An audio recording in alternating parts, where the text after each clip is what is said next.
Hola a todos, buenas tardes y gracias por acompañarnos en una nueva edición de Madre Talks.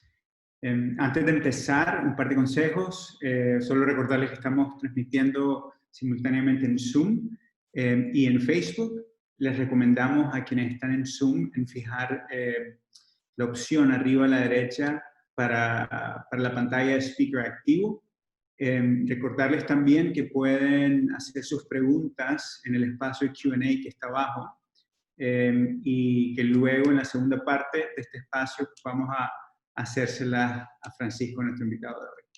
Y también pedirles que compartan, ¿no? Que le recuerden a algunos colegas o amistades que estamos en vivo y que se pueden unir a este espacio hoy.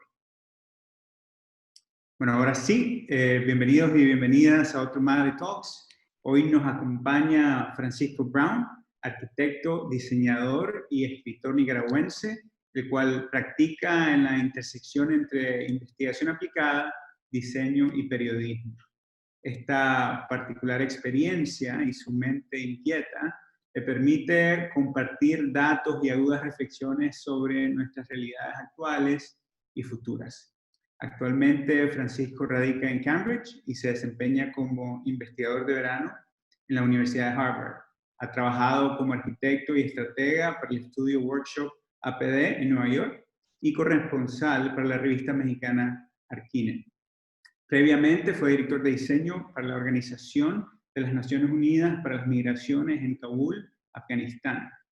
Recientemente, Francisco completó su máster en Design Studies por el Graduate School of Design de la Universidad de Harvard, donde investigó la relación entre cultura, conservación y diseño.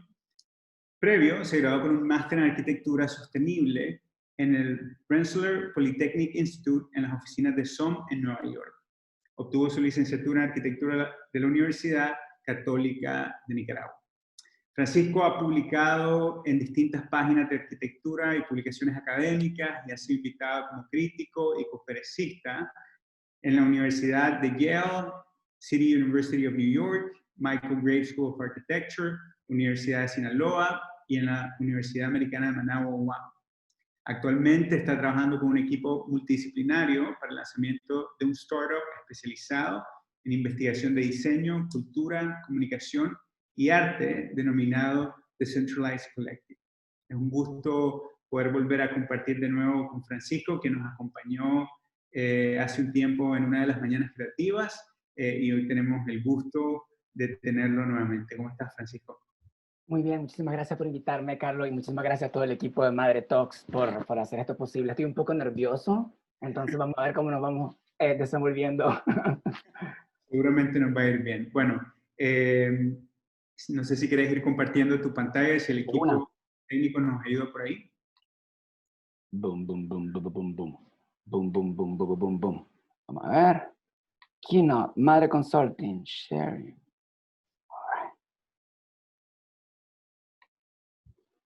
Díganme si ¿qué se ve? ¿Estamos bien? Sí. Denme un segundito. Ok. No sé si tengo que ver a alguien más. No, Carlos se quitó. Ok, perfecto. ¿Todo bien ya? ¿Le doy? Listo. Perfecto. Voy a poner mi stopwatch. Cultura, poder, lugar, personas. Hoy les quiero presentar mi aproximación y mi investigación acerca de lo que yo creo que podría ser el futuro de los coworking en un lugar como Nueva York. Como Carlos mencionaba, me llamo Pancho Brown, bueno, me llamo Francisco Brown, pero mi nickname es Pancho Brown, así que estamos aquí en confianza. Y a través de mi experiencia profesional y académica, estoy inmensamente interesado en la construcción y una práctica de diseño que opera de forma integral, pero descentralizada. De antemano, me disculpas por no haber traducido toda la presentación, pero le cambié los colores al texto para, sinestéticamente, podamos tener una conexión menos interrumpida. Asimismo, les quiero confesar con mucha pena que esta presentación es trabajo en progreso y está bastante gruesa. Entonces, de alguna forma voy a acelerarlo lo más que pueda y también he incluido una gran parte y una gran sección de lo que fue mi proyecto final aquí en la maestría. Esta presentación no pretende trivializar el enorme poder destructivo de la pandemia en prácticamente cada sector de la sociedad global. La pandemia ha acelerado y ha evidenciado la enorme crisis social provocada por la voracidad del sistema neoliberal capitalista, que ha puesto la economía y la militarización por encima de la salud y la prevención. Los números hablan por sí mismos. Pero además ha evidenciado lo esencial en las figuras de liderazgo global. ¿Le parece casualidad que los países más infectados el día de hoy, 6 meses más de que la pandemia empezó, son todos gobiernos de derecha, con tendencia totalitaria y de líderes con cuestionables valores e intereses, operando en la más franca demagogia? Pero en el otro lado del espectro político tenemos al régimen de Daniel Ortega, de la forma más cruel y genocida, sometiendo a su pueblo a la muerte por asfixia, sin escuchar ningún tipo de consejo de la comunidad global en referencia a esta pandemia. No hay que tapar el sol con un dedo, y tampoco pretendo hacerlo. Desde presidentes hasta líderes corporativos y cualquier persona en posición de poder tiene una responsabilidad clara en función de esta crisis multidimensional, y los diseñadores no estamos ajenos de ella. Finalmente, en Estados Unidos, que es donde mi investigación toma lugar y es donde yo voy a estar hablando la mayor parte del tiempo, la pandemia ha exacerbado la injusticia y polarización racial debido a la violencia policial en contra de los afroamericanos. Y toda esta crisis, como muñeca rusa, se encapsula dentro de la crisis existencial más crítica, el calentamiento global. Yo he de aceptar que como persona que no vive en Nicaragua estoy horrorizado por la forma en la que los nicaragüenses están siendo expuestos a esta pandemia, porque ese es el problema con la demagogia, que realmente es política, y cuando la demagogia es política, las vidas están en peligro. Y de verdad se me olvidó decirle, pero espero que todos ustedes estén bien con su familia. Mi familia está en Nicaragua, entonces también de alguna manera siento un poco el estrés. Pero esta presentación tampoco pretende predecir el futuro o especular acerca de una pandemia que aún nos faltan muchas piezas para entender. Pero sí es importante saber que el riesgo es parte de la vida. Y ojo con esto, tampoco pretendo ecualizar un virus asesino con el riesgo de caerse de un resbaladero. Pero sí argumento que desde muy temprano en nuestras vidas nos aproximamos al riesgo como la construcción natural de la protección. Todos los días de la prensa especula sobre el futuro de las ciudades, de las casas, de los parques, de los teatros. En fin, el futuro de nuestro modo de vida. Entre ellos, el futuro de la oficina. Para los que no saben, pues la oficina es la manifestación espacial del sistema contemporáneo de un sistema de producción económica, ¿no?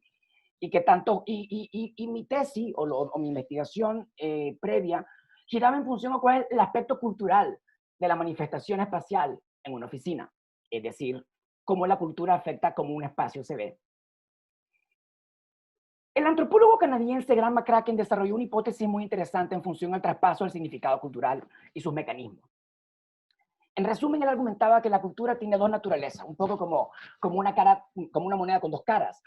Por un lado, la cultura, él argumenta que es una lente a través de la cual proyectamos y se proyecta en nosotros y nuestros valores y estilo de vida. Y además es un blueprint, es decir, una impronta de cómo podemos ver el mundo y las relaciones alrededor nuestro. En esencia, él argumentaba que el mundo cultural constituido se transportaba a través de bienes de consumo, a través de moda o de advertisement, y que luego a través del sistema construido se transfiere al individuo a través de rituales. La cultura refleja el mundo en el que vivimos en un momento específico, y la oficina no es excepción de ello. Cuando empecé a hacer mi investigación, empecé a revisar cómo se veía la oficina en los medios de comunicación, y definitivamente el espacio, aunque un personaje silencioso, está directamente relacionado a cómo funciona la dinámica de poder de los personajes en una serie como The Office, o como espacio de suspenso y privacidad en una serie de Mad Men que representa las oficinas de 1960 en Nueva York y qué tipo de abusos pasaban ahí.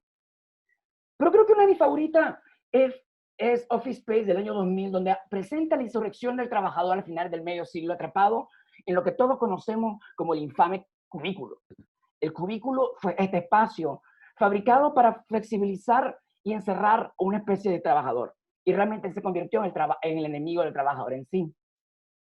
El espacio oficina ha evolucionado en función a tres razones fundamentales: modo de producción, qué se hace, cómo se hace; las tecnologías disponibles, tanto modo de construcción o de comunicación; y finalmente, cuáles son las dinámicas de costo de bienes raíces, es decir, donde se puede hacer una torre, será una torre; donde será una gran planta, será una planta horizontal. Fue Robert Probst en 1968 que inventó el cubículo para incrementar la flexibilidad espacial ante las diferentes crisis geopolíticas. Y fue asimismo Googleplex en el 2005 que repensó una nueva forma en la que podíamos trabajar, porque estábamos haciendo algo diferente. No, al hacer un programa de computación, vos estás interactuando de forma completamente distinta con la persona que se siente alrededor tuyo. Entonces, ¿por qué te vas a sentar en un escritorio? Y así como pasamos del Taylorismo en el edificio de Frank Lloyd Wright con el Bürolangschaft en Múnich hasta el Googleplex y lo que ahora se convirtió en un nuevo paradigma de trabajo, el coworking. ¿Qué es coworking?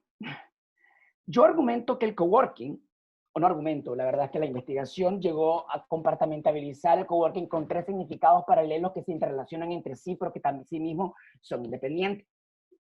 Es un modelo de negocio, es una tipología espacial y es un movimiento cultural.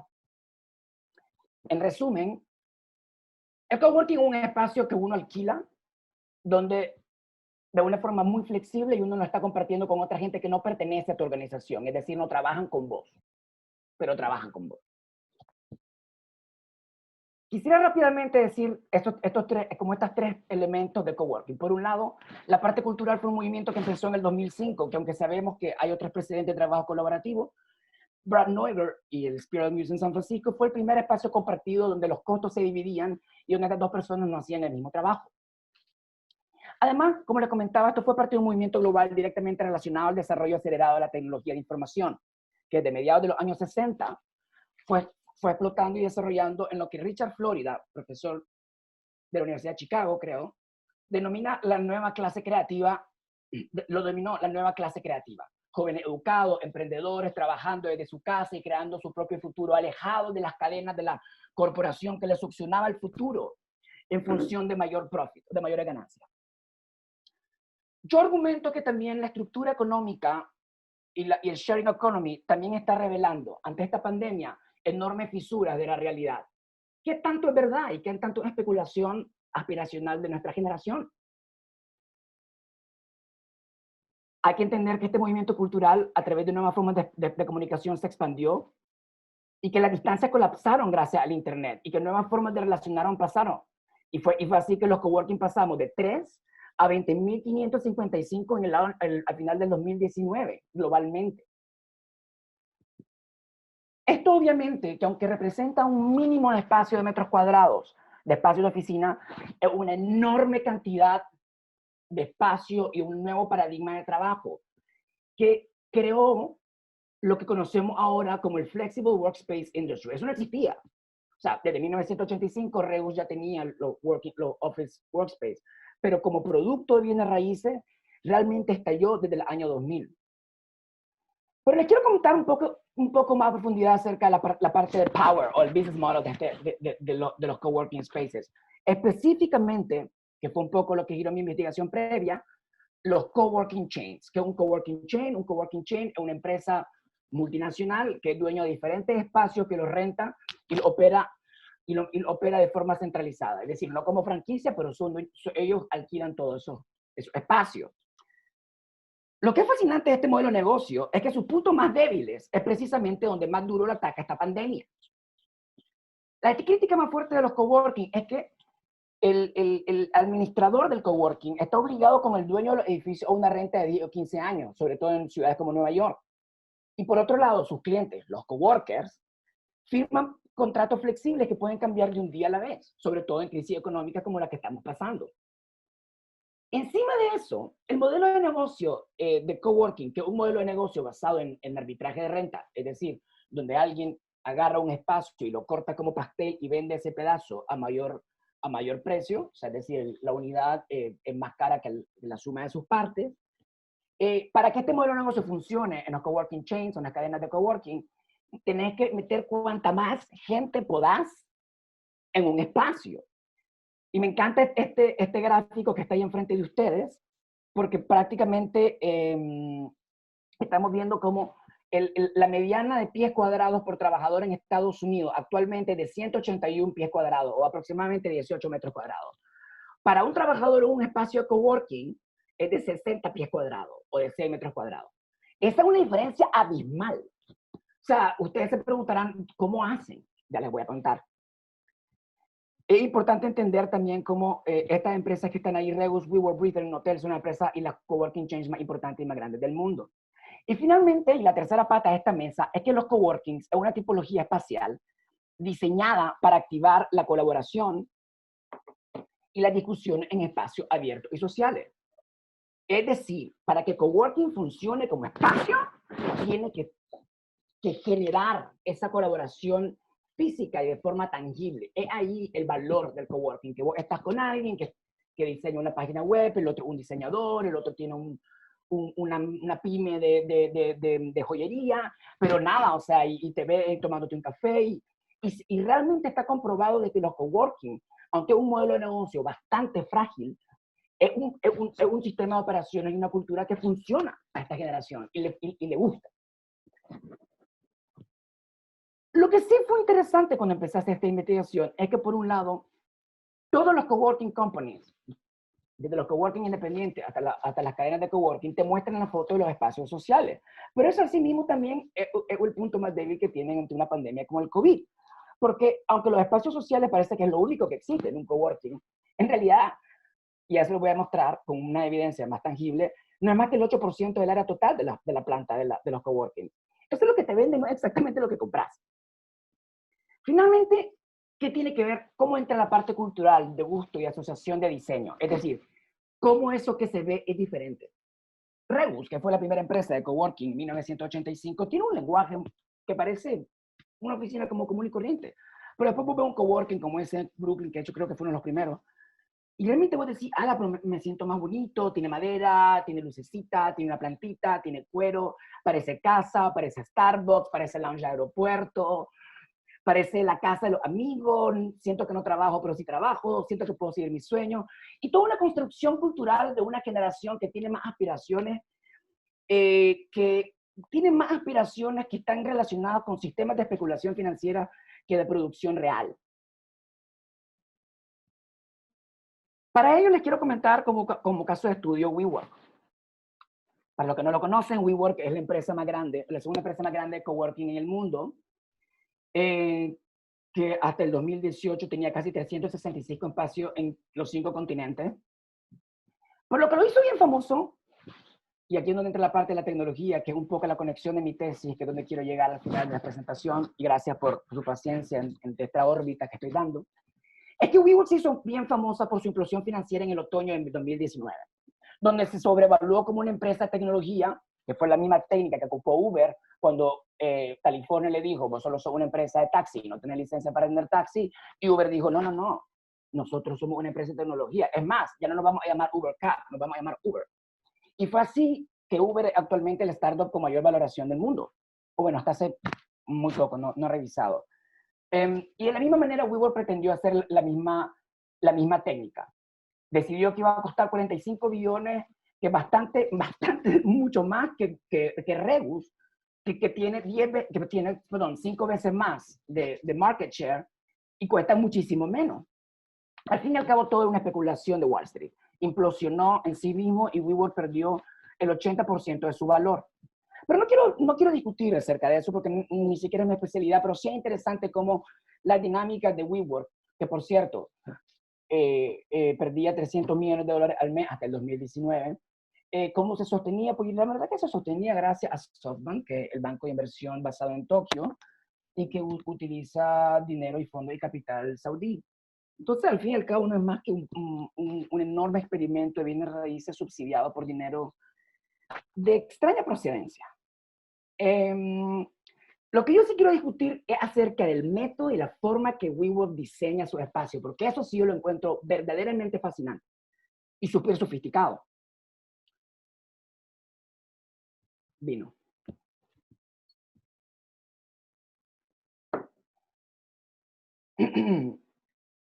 Lo que hizo WeWork es entender que la única forma en que ellos podían ser exitosos y asimilarse a una empresa o a una compañía de tecnología es la famosa palabra en Silicon Valley, scale up. La única forma en la que vos entendéis y percibís toda esa data para poderlo reprogramar e introducirlo en tu producto y recalibrar y optimizar tu producto, que necesita mucha gente diciéndote cómo se siente acerca de eso que estás vendiendo. El problema es que un carro no es lo mismo que un edificio. Sin embargo, WeWork lo que hizo fue entender cada parte de su proceso y empezó con la parte, rápidamente, perdón, pero rápidamente lo que hicieron fue introducir data analytics de la ciudad y conectaron qué tipo de cliente ellos querían, y para la construcción cultural del estilo de vida que ellos querían dar, decidieron tener una serie y una tipología de espacios comerciales. Entonces, los WeWorks están localizados cerca de los mejores restaurantes, los mejores bares, etcétera, etcétera, etcétera. Una vez seleccionado el edificio y a través de tecnología de 3D Scanner, WeWork podía entrar a cualquier edificio de Nueva York, una ciudad donde el 95% ya está construido, y poder escanear un espacio entero en una fracción del tiempo que te llevaría tomar esa medida a mano, y a través de un algoritmo patentado de organización espacial, lograban colocar la mayor cantidad de escritorios en un espacio existente. Finalmente, a través de un modelo BIM o Building Information Management, incorporaron un sistema de integración vertical de producción. ¿Qué quiere decir eso? WeWork entendió de que tenían que ser una especie de McDonald's, de criar la vaca hasta venderte la hamburguesa. Pero claro, el asunto cuando eso en teoría funciona muy bien, pero size matters, el tamaño importa, y el hecho de que un edificio viene raíces y es grande y se deteriora y tiene sistemas y tiene gente y lo hace sumamente más complejo. Sin embargo, es muy interesante que WeWork llegó casi a perfeccionar un método de diseño y construcción que podía agarrar un edificio desde cero y llevarlo hasta una oficina que alguien la alquilara en menos de un cuarto del tiempo que me llevaría a mí como arquitecto en Nueva York a hacerlo. Y lo digo porque yo lo hice literalmente, hice precisamente eso. Y cuando a mí me decían los números, yo no lo podía creer. Porque nosotros podíamos pasar 9 meses remodelando algo que a ellos les llevaba 3 meses con llave en mano. Viste, eso era un GIF. Y no importa dónde estuvieran, los coworking tienen el mismo look and feel. Tienen los colores de un Starbucks, los muebles de un West Elm, las cervezas de los bares, las oficinas miniaturas, y nuevamente, todo esto está empacado en una imagen que te estamos vendiendo. Todo esto está empacado en una aspiración donde vos te sentís cómodo, bonito, limpio, ordenado, pero sobre todo liberado. Vos sos dueño de tu propio tiempo en este lounge bonito que ni siquiera tengo en mi apartamento de 2 metros cuadrados en Nueva York. Y esa conexión entre los sistemas de urbanidad también son muy interesantes de seguir con el fenómeno de los coworking. WeWork se hizo así de clientes corporativos que lo van a ayudar a sobrevivir en esta crisis. Y fue así que de esta forma se aproximaron a análisis de datos y diseño, y es precisamente la clase de aproximación que yo sugiero después del COVID.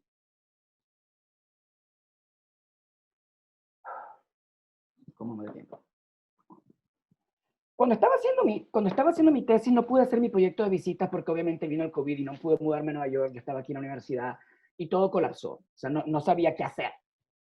Entonces decidí implementar las herramientas de análisis de datos de ciudad y las correlaciones espaciales que WeWork utiliza. Es decir, si yo trabajara para WeWork, ¿qué haría yo si fuera a seleccionar un sitio para ellos?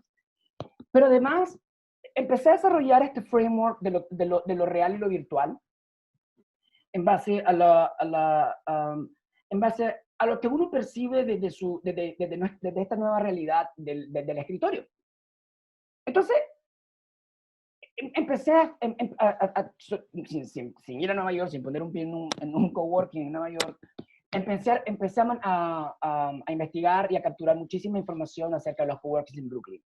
Y llegué a números bien interesantes, como por ejemplo que 98% de los coworking en Brooklyn están en edificios existentes, y de que la mitad son cadenas de coworkings, o un poco más de la mitad, y la otra mitad no son cadenas. Y eso es fascinante, porque aquí te das cuenta de que las cadenas son dueñas de más de la mitad del market share.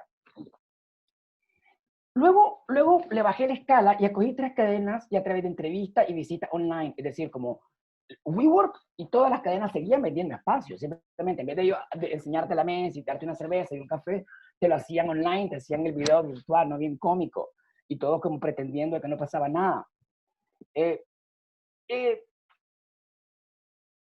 Y cuando empecé a estudiarlos, y entonces lo que hice fue localizarlos y empezar a estudiar dónde están localizados, cuáles son los servicios, existen servicios comerciales cercanos, y una vez empezaba a colocar esos puntos, te das cuenta de que el patrón es claro, es precisamente cómo operan. Las cadenas de coworking están localizadas en la área de más densificación comercial, porque es lo que ellos le apuntan a su target market. Sin embargo, el spiel, o sea, el discurso que te venden es un discurso de comunidad, de la comunidad que existe, Brooklyn para siempre, te amamos. Y en realidad no es más que colocar un Starbucks que te vende un estilo de vida controlado. Bueno, rápidamente estudié las plantas de cada uno para poder determinar que el espacio compartido coworking era bastante reducido. ¿A qué me refiero con eso? Me refiero a que en realidad, aunque es coworking lo que ellos venden, es coworking lo que menos ofrecen. Lo que ellos ofrecen en la mayor cantidad son espacios reducidos de oficinas particulares, que es lo que les genera la mayor cantidad de ingresos. Luego dije, ¿cómo se ven? ¿Cómo se ven estos tres espacios específicos? Dumbo, WeWork en Dumbo Heights, Spaces en Dumbo y Industrious en Prospect Heights.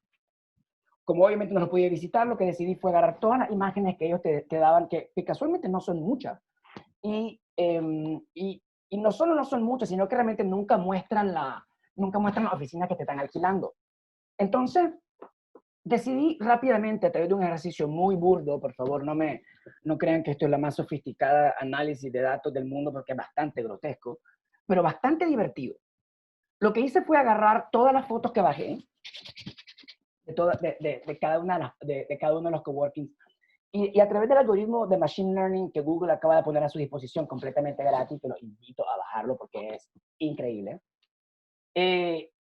analiza la foto a través de cómo el algoritmo de análisis de fotos está programado. Es decir, si vos le enseñas algo, ellos van a detectar algo, pero como yo no le había enseñado nada, yo dije, ¿qué de vos, Google? Vos, todopoderoso, tecnología. Recuerden que estoy haciendo un online survey, yo no puedo ir.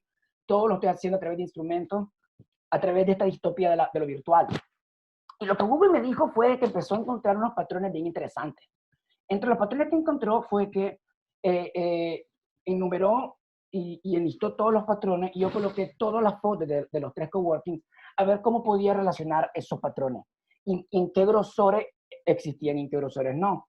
Si reducíamos esos patrones a 10 elementos únicamente, mejor dicho, a los 10 elementos más propensos, me llamó mucho la atención que la mayoría de los elementos son tipologías espaciales y no elementos de muebles. Es decir, un café, un living room, un real estate. ¿Pero qué quiere decir eso en porcentaje?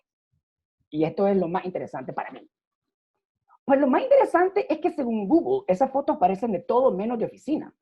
Porque según Google, solo el 2% de eso parece una oficina y el 69% parece un cuarto, un edificio, parece una casa, un loft, parece arquitectura, parece un lobby.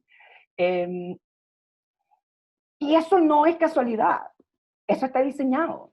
Si uno compara una foto de Rebus, que es la oficina, este coworking plain and simple oficina, the way you go, y un Starbucks, y uno los pasa por el mismo algoritmo y pasa por el mismo algoritmo las otras imágenes de los tres coworkings, y lo ponemos a través de una paleta de colores, te das cuenta que los colores de Rebus están más distantes que los colores de Starbucks de estas imágenes que están ahí. Nuevamente, esto no es ¿cómo se llama? Un análisis exhaustivo de las imágenes. Esto es lo que ellos me dieron en una página web y yo lo estoy consumiendo y lo estoy masticando.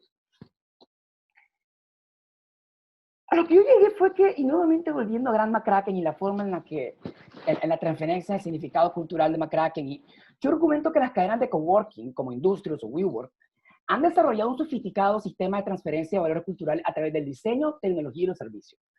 Y esto es interesante, a mi parecer, porque las cadenas de coworking, normalmente Industrious, WeWork, etc., entienden el espacio como un producto.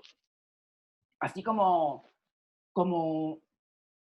Airbnb entiende los cuartos que te alquila, la oficina para WeWork es un producto que tiene que ser optimizado, vendido, reducido, maximizado, analizado, verificado, para vender solo a la gente.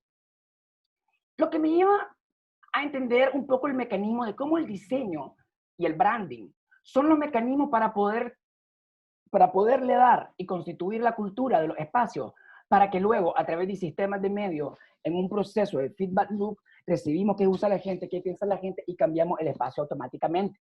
Al fin y al cabo, esto es lo que el periodista y escritor Carl Chuck mencionó como el airspace. ¿Qué es el airspace? El airspace es este espacio arquitectónico que sabe igual en todos lados y se ve igual de la misma manera. es lo que Kyle Chaka mencionó, it feels good because it's everywhere. Se siente bien porque está en todos lados. Entonces lo que ustedes ven ahí, un coworking y un Starbucks, y se ven exactamente iguales. Y reitero, es parte de un sistema cultural de diseño que le apela a una generación que le gusta ese tipo de cosas y que no la relaciona con una oficina.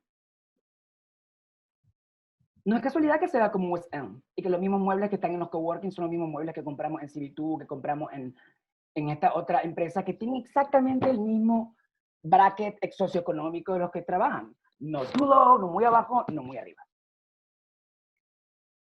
Uf. 26 minutos, voy bien, voy bien. Esto me lleva a mi punto final de mi presentación. ¿Cómo podemos repensar el modelo de coworking y regresar al espíritu colaborativo con alto nivel de flexibilidad, incorporando diseño en base a datos espaciales? Es decir, el análisis de datos, el uso y quiero aquí darme un momento. Actualmente en Estados Unidos, la nueva disciplina de People Analytics o análisis de gente es toda una disciplina increíble de manejo, análisis y captura de datos en la oficina a través de todo tipo de sensores.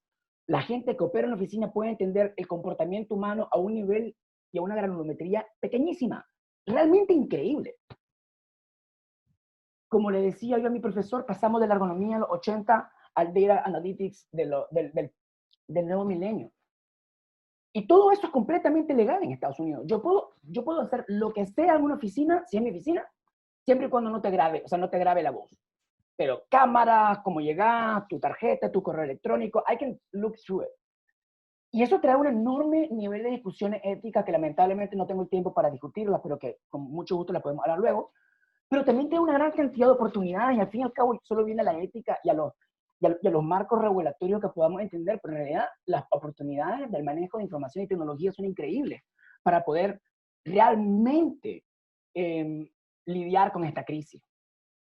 Déjenme ponérselo de este modo. Actualmente hay 15 millones de metros cuadrados de coworking en Nueva York y casi 52 millones de metros cuadrados de espacio de oficina en todo Nueva York, que yo les garantizo que estamos un 90% cerrados. O sea, que no hay gente. O sea, estamos hablando de meses de aire acondicionado, de electricidad, de limpieza, de renta, de espacios que no están siendo utilizados en una ciudad de 18 millones de habitantes y con un GDP que creo que es como 20 veces más que Nicaragua. Y esa es la pregunta más importante, o sea, ¿cómo un modelo de negocio basado en rentar densos espacios de oficina vaya a sobrevivir las nuevas reglas de distanciamiento social y una pandemia y una crisis económica tan fuerte como la de hace 100 años? ¿Y cómo una ciudad tan densa como Nueva York va a reutilizar los millones de metros cuadrados de coworking space? Estamos ante un nuevo paradigma de reciclaje, de reusar, de repensar, de rediseñar, de rehacer. Actualmente cada oficina de arquitectura del mundo está entendiendo que el nuevo paradigma requiere una serie de análisis de salud pública. McKinsey Company, la compañía de consultoría más importante del mundo, definió 4 formas de entrarle a cómo podemos reabrir las oficinas en el nuevo momento. Reconstruir o repensar cómo trabajamos, decidir si la gente va al trabajo o no va al trabajo, rediseñar el espacio de trabajo para apoyar las prioridades organizacionales y redimensionar el footprint de forma creativa. El análisis de McKinsey vio que la gente, obviamente el trabajador de cuello blanco, que trabaja en oficina, no me refiero a los essential workers and so on, perfectamente puede hacer su trabajo desde su casa. Esta crisis es más que una crisis espacial o una crisis de bienes raíces. Esta es una crisis cultural o una oportunidad cultural para repensarnos si tenemos que ir a trabajar de 9 a 5 de lunes a viernes. O sea, yo no soy padre de familia, pero yo no me puedo imaginar la felicidad que debe ser desayunar con mi hija y empezar a chambear a las 10. Y eso es como le vamos a entrar. Los protocolos que está desarrollando el Instituto Americano de Arquitectos hacen una pirámide invertida desde lo más efectivo a lo menos efectivo en un proceso de eliminación, sustitución, ingeniería, y procesos que van desde sistemas de aire acondicionado hasta distanciamiento social. El Business Insider desarrolló una serie de protocolos informales que cómo podríamos reconvertir o repensar los espacios de colaboración informal, espacios reconfigurables de conferencias, etcétera, etcétera. De hecho, mi favorito fue no mi favorito, pero creo que el que voy a utilizar como una forma más fuerte en mi investigación del verano, es la que realizó Woods Bagot, una oficina de arquitectura e investigación en Nueva York, donde le entran de forma frontal al asunto. Es como, ¿qué tipo de espacio necesitamos realmente? ¿Y para qué? Entonces definieron como 3 tipos de tipología. El Culture Club, es decir, donde vamos a llegar no a trabajar, pero a vernos, a reunirnos para presentar un proyecto, hacer las reuniones. Es decir, crear la cultura laboral que es esencial, sobre todo para los modelos de producción que coworking spaces requieren. El in and out, que un sistema de descentralización espacial, es decir, que ya se está poniendo en práctica de grandes corporaciones como Citibank y JP Morgan, que en vez de estar en una torre donde tenés que obligar, and I'm quoting here, donde tenés que obligar a la gente a meterse en un elevador y subir, están alquilando oficinas en espacios suburbanos para localizar a la nueva gente. O sea, esto es un cambio paradigmático enorme en el uso de una ciudad. O sea, lo que el elevador hizo al verticalizar, el elevador fue el invento que hizo que existan las torres, además del acero y el aire acondicionado, pero fue tan importante y hoy es el punto focal del problema. Y finalmente, Community Notes invita a diferentes formas para pequeños estudios a hacer una especie de coworking que funcione en horarios distribuidos.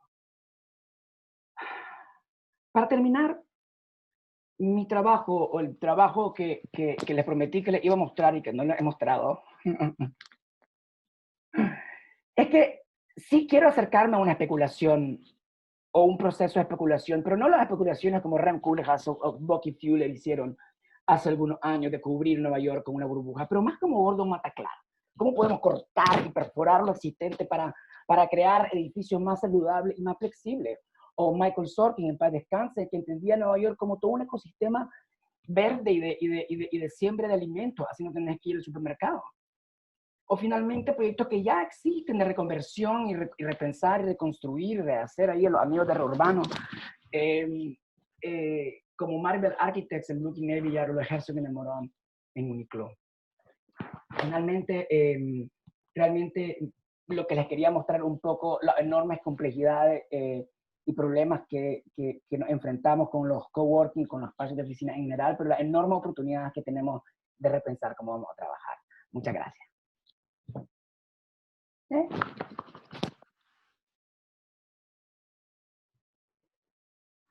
Muchas gracias a vos, Pancho, por compartir con nosotros. Te voy a dejar de compartir la pantalla. Acuérdate que está para mí. Invito a todas las personas que se unieron a compartir sus preguntas sin pena, ¿verdad? En el espacio de Q&A, en Facebook también. Y por acá las vamos a compartir con Pancho. Una de las preguntas que surgen de inmediato, ¿no? Al ver esto y nos los mostrabas al final, es especular justamente sobre el futuro. Que es una pregunta que teníamos pues prevista y que también la hacía por ahí Tania Toruño, y es si puedes ahondar un poquito más, ¿no? En esas tendencias que se están desarrollando, digamos, en cómo nos vamos a tener que adaptar, cuál es la respuesta a esta realidad. El otro día comentábamos antes, ¿no? Tuvimos este intercambio alrededor de la Bienal, sí, tiempos de crisis y demás, y cómo esto afecta hacia el futuro.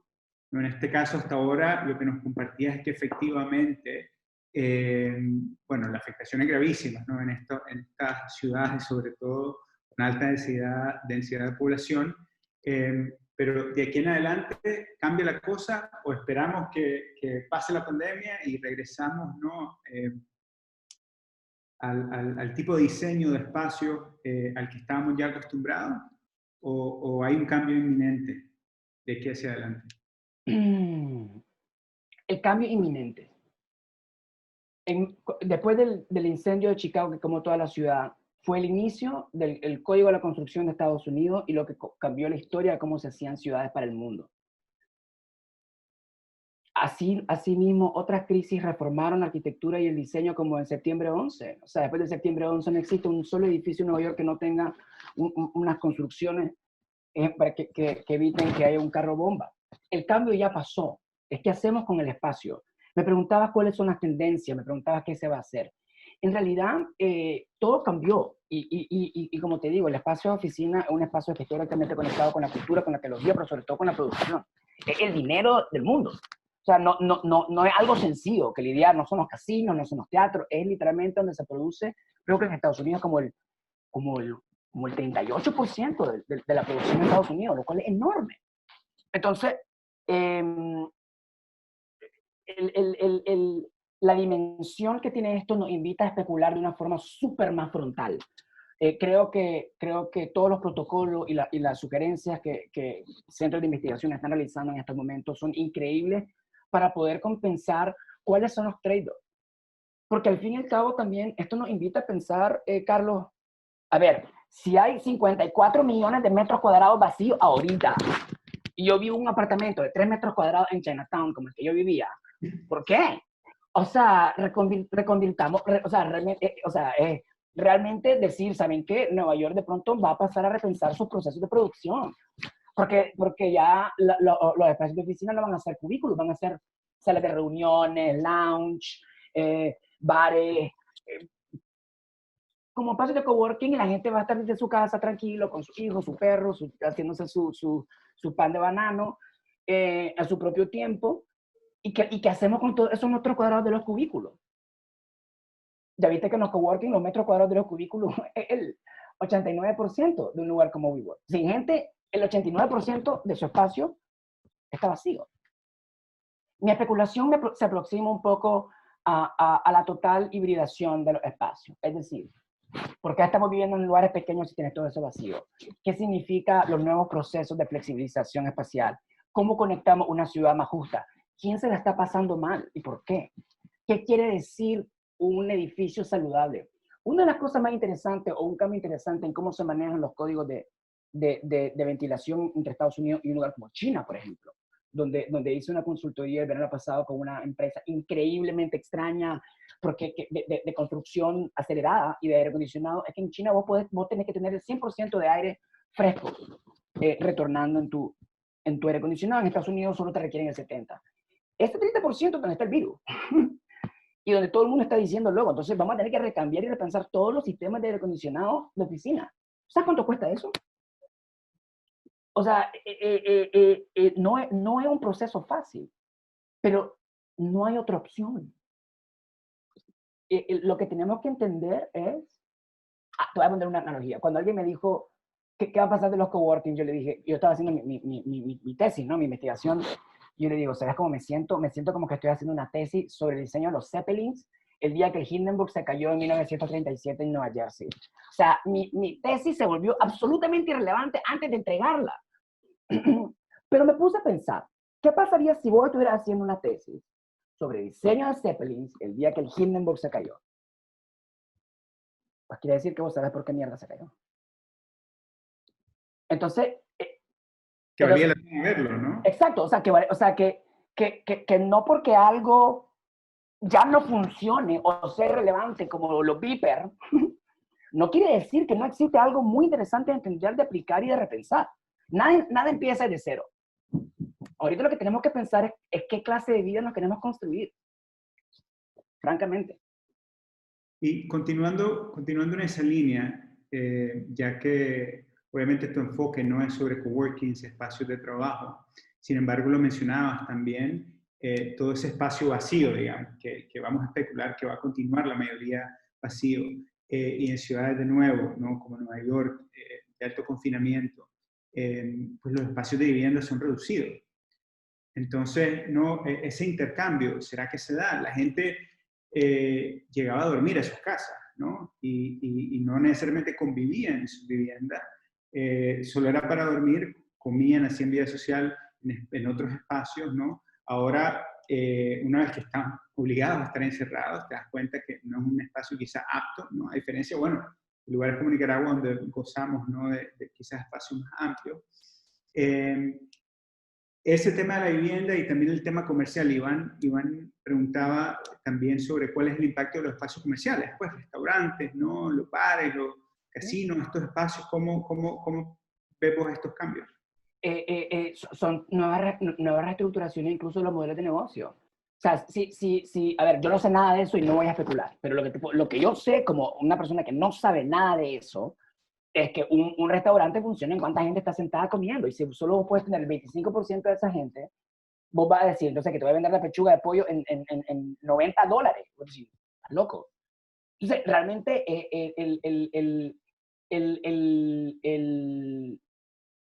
la respuesta no solo es qué vamos a hacer, entonces, ¿qué más tenemos a la mano? O sea, ahorita todos los restaurantes en Nueva York, por ejemplo, la ciudad levantó la prohibición de usar las aceras para terraza. Y esto es interesante, no estoy romantizando la pandemia, esto es una mierda horrible, pero el admitirte que cuando vos ves Nueva York con restaurantes y planta y gente y las calles sin carros, vos decís, esto no es una realidad que sea necesariamente mala. O sea, no estoy romantizándolo, pero realmente es lo que está pasando. O sea, la gente está comiendo afuera, la gente, entonces vos pensás, ¿sabes qué? Entonces, ¿cómo los espacios comerciales tendrán que excederse de cierta forma o tener la flexibilidad o crear o crear unos modelos de negocio donde lo que sirvan la gente lo pueda pagar? Esto es un cambio, pero, o sea, un amigo mío artista escribió un artículo fabuloso en el Times, con el que voy a empezar a colaborar, por cierto. Y escribió un artículo sobre el futuro del teatro. El tipo es parte de la comunidad de teatro de Broadway y todos están pues completamente devastados. Y lo que él decía es que sí, el espacio es la experiencia, pero el espacio no es el teatro. Es decir, el teatro es lo que hacemos. O sea, vamos a tener que buscar un nuevo espacio para hacer teatro, pues pero no podemos dejar de hacer teatro.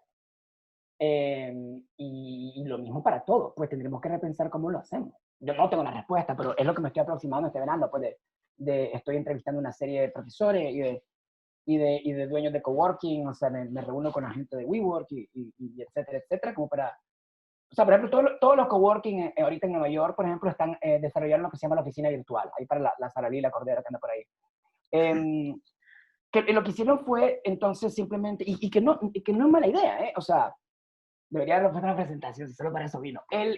Lo que hicieron fue, claro, como ya no pueden alquilar espacio, o sea, metros cuadrados, pero nunca solo te ofrecían eso, sino que te ofrecían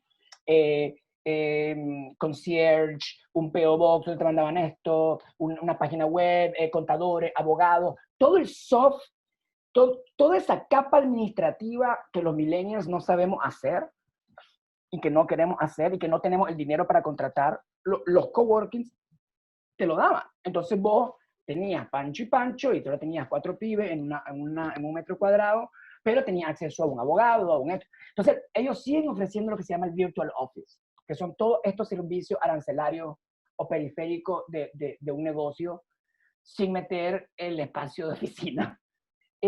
Pero nuevamente, o sea, estos son multibillion, o sea, son multibillones de dólares y que tienen que repensarse, o sea, esta gente está perdiendo millones por minuto y, y realmente es repensar, se utilizarán para espacios de almacenaje, se utilizarán para espacios de, qué tipo de espacios van a haber ahí. Es lo que, o sea, ¿cómo podemos hacer una sociedad con esos espacios que van a... Lo que pasa es que también no hay que chuparse el dedo, o sea, la bienes raíces es la empresa número 1 de Nueva York después de Wall Street. O sea, eso es un nido de tiburones con puñal. O sea, anda a decirle a esos tipos, mira, hacían los 5 pisos, loco, para hacer los apartamentos más grandes. Sí, jajaja. Entonces, realmente eso, pues, o sea, también el asunto del capitalismo salvaje es lo que también ha evidenciado esta crisis tan espantosa. Hablo mucho. ¿Cómo voy de tiempo? No, buenísimo, estamos bien, estamos bien. Aquí hay una pregunta de Alberto Kritzler, está buena. Dice, llevando tu análisis un esquema macro a nivel ciudad, ¿qué cambio imaginás en el diseño de la ciudad? Si WeWork buscaba estas ubicaciones no densas, céntricas, digamos, con mucha gente, ¿qué van a buscar ahora y qué te indica eso sobre el futuro de la ciudad misma? Qué buena pregunta, Alberto.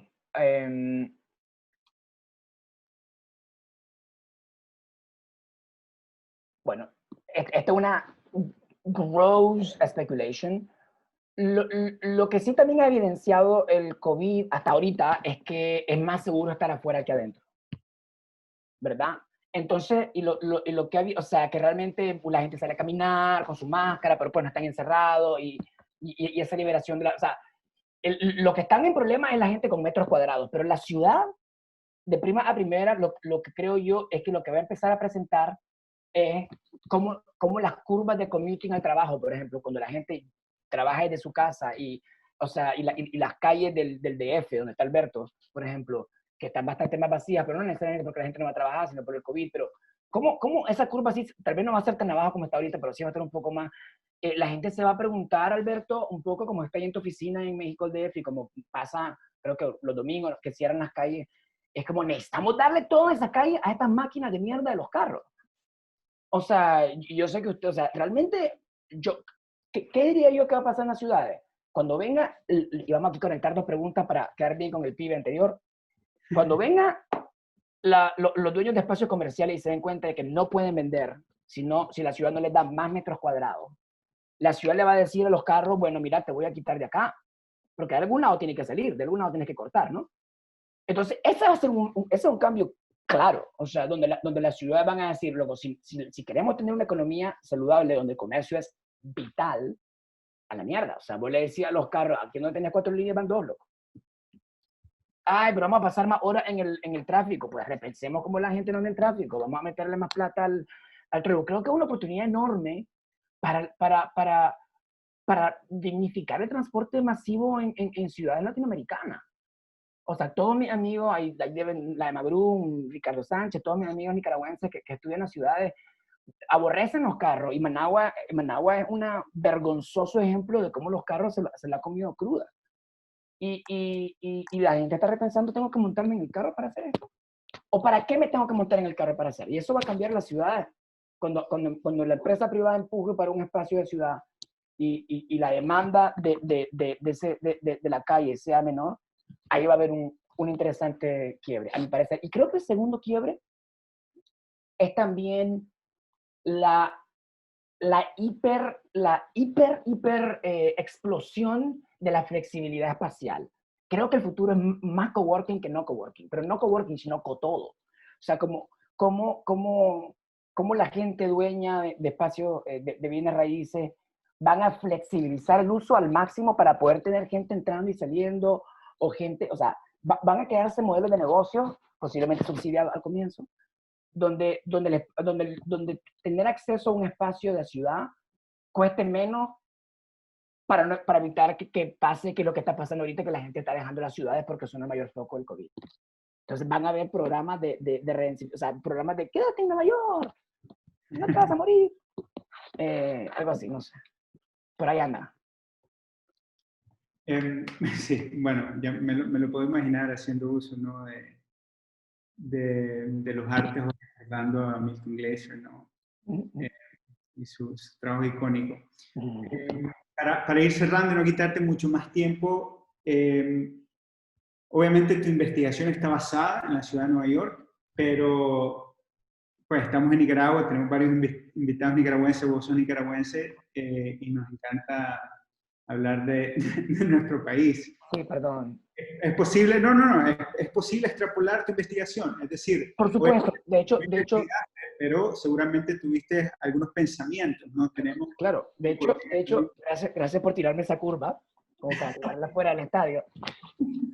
Parte de la práctica, ¿cómo digo esto? Creo que una de las cosas que me arrepiento personalmente, Carlos, y un poco debido porque tuve que irme a Nicaragua, por mi trabajo, desde hace muchos años, no por la crisis de Nicaragua y nada, sino que me fue alejando un poco de la contribución que yo podía hacer en Nicaragua. Y incluso vine acá a la universidad, tuve la oportunidad y no tuve la confianza académica, intelectual de entrar a Nicaragua, porque realmente no me sentía que sabía lo suficiente, honestamente. O sea, sentía que le podía entrar más a Nueva York que a Nicaragua y eso me dijo, pues, mierda, qué locura.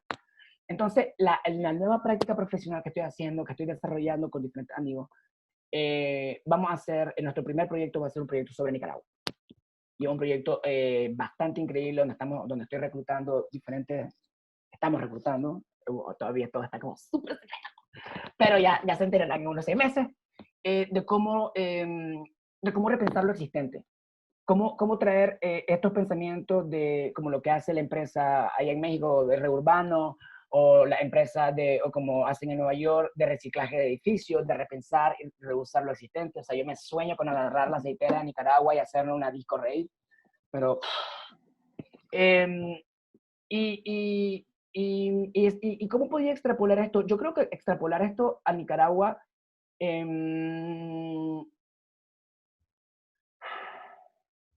bien complicado.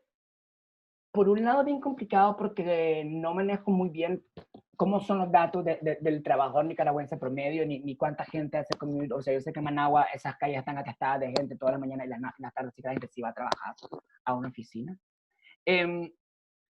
Yo creo que lo que va a estar bien interesante es, aunque el espacio de oficina en Nicaragua es mucho menor, también va a tener un impacto sustancial en cómo la oficina o los edificios o la oficina alquilan su espacio. Yo creo que lo que va a ser más interesante aún, que es donde yo pienso como nicaragüense, es cómo podemos reintroducir espacios de producción en edificios urbanos. Es decir, hagamos hamaca, hagamos esto, o sea, traer que la producción de Nicaragua no siempre está descentralizada de los espacios de ciudad, sino cómo podemos reintroducir, que yo sé que, por ejemplo, la fábrica tenía la chica esta que hacía joya, y cómo podemos incluso subirle el volumen a eso y crear espacios de producción, porque creo que lo que te saca de una crisis económica, y creo que puedo como para darle cierre a la plática cuando empezamos hace 2 años y a hablar, es como realmente repensar la forma en la que hacemos dinero, pues, o sea, es como,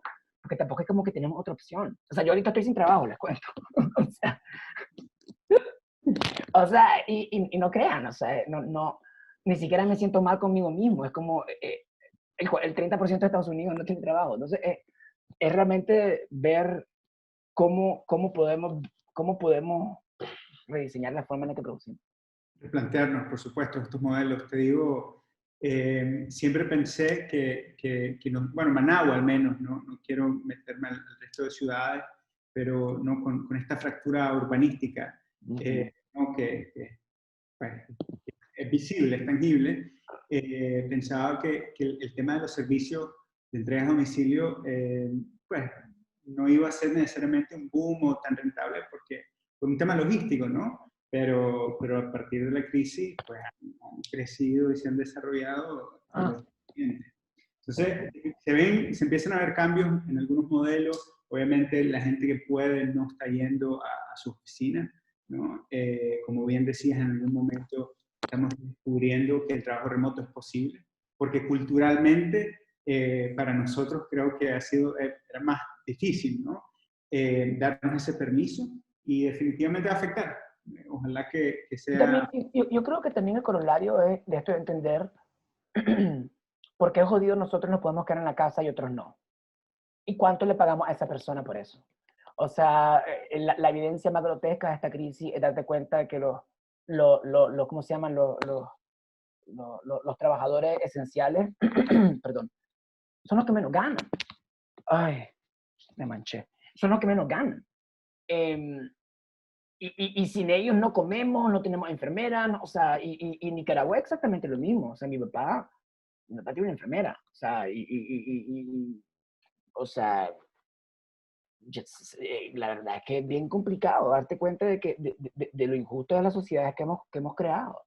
Y a darnos cuenta de que sí, de cambiar ese chip cultural nicaragüense, de cómo nuestra sociedad clasista también no ha sabido construir una forma más justa de estimular, o sea, por lo menos resarcirle a alguien que está arriesgando literalmente su vida. Y lo otro también es entender de que el COVID es la crisis de pensamiento colectivo más importante que hemos tenido en la historia. O sea, porque es literalmente como que si todos estamos agarrados de cada dedito entre todos, y si vos te mueves para acá, nos movemos para otro, o sea, y de nada hago yo quedándome debajo de la cama untado en alcohol, si mando a la señora, o sea, ¿me entiendes? O sea, es tan complejo. Y como digo todo el mundo, yo no soy nadie para juzgar a nadie cómo se comporta o qué hace con esto, Yo entiendo que cada quien tiene realidad y entiendo también los privilegios en los que yo tengo que estar aquí por lo menos en una casita tranquilo, pero no es chiche. Y también tenemos que obligarnos como diseñadores también a cómo acercarnos también a repensar eso, pues, o sea, quiénes van a colaborar con nosotros, quiénes son los constructores de las casas de diseño, o sea, me explico, o sea, los que están en el campo que no podemos vivir sin ellos. No todo puede ser virtual, eso es paja. O sea, el mundo es tangible y es real. O sea, esto vos y yo tenemos que verlo algún día para una cerveza, ¿me entendés? Y hacer el chispa en real. O sea, esto es como comerse el caramelo con plástico.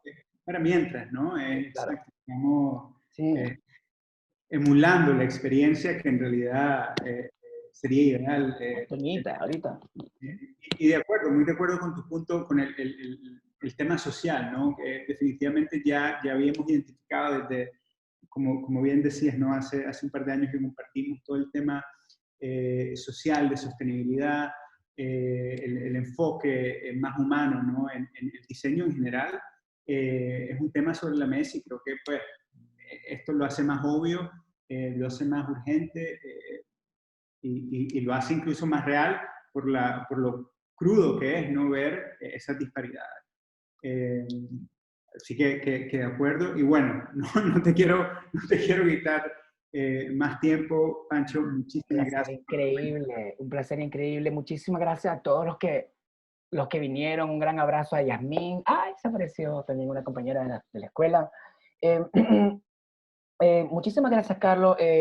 También nuevamente mi solidaridad con Nicaragua por este llueve sobre mojado en términos de la crisis y confío en que esa increíble solidaridad nicaragüense y esa resiliencia pues nos haga salir de esto de la mejor manera, pero pues les mando mi enorme solidaridad y espero que estén bien todos. Muchísimas gracias. Pancho, un gran abrazo, gracias en nombre de todo el equipo de Mar Consulting que hace esto posible, gracias al equipo, gracias a todas las personas que nos acompañaron, como bien decía, y ojalá nos puedan acompañar a otro Mare Talks el próximo viernes. Así que saludos, que tengan un buen fin de semana, salud con ese vinito, y voy yo también a acompañarte no de lejos. Yo me quedé sin vino. Anda, échate uno también. Ese vaso. Dale, cuídate. Buenas tardes, buenas noches, Pancho. Que se cuiden, que estén bien. Chao. Chao.